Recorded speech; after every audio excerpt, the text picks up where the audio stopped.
வாங்கிட்டு வந்துக்கிறேடா பெண் பார்க்க. பெண் பார்க்க ஆரம்பிச்சிட்டாங்க. சரி. இனி பொண்ணு பழனாளி காரியம். ஐயோ கமநாட்டி போட்டு கல்யாணம்டா.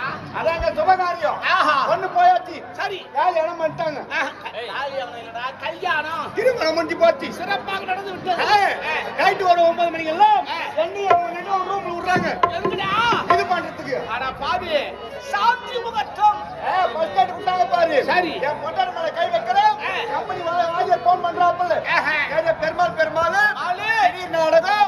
ஆளுகடை கிளம்பி வாடான்றாரு. சரி. நான் பஸ் ஸ்டாண்ட் பாப்பனா நாடகத்தை பாப்பேன். ஏண்டா இந்த உலகத்திலே ஒருவன் மனிதனாக பிறந்து விட்டால் கடமை தவறாமல் இருக்க வேண்டும். ஆமாங்க. ஆனா உன்னை நம்பி நாங்க 15 பேர் வந்திருக்கோம். நீ ஒரு ஆள் வரலனா எப்படிப்பா? பஸ் ஸ்டாண்ட் ஆச்சு. ஆமா. ஆனா ஒண்ணுங்க. என் பொண்டாட்டி குறை சொல்ல முடியாது. ஏண்டா நலாங்கடி. நலாயணி. அந்த சாவித்திரி சாவித்திரில போட்டு சத்தியமா என் பொண்ணு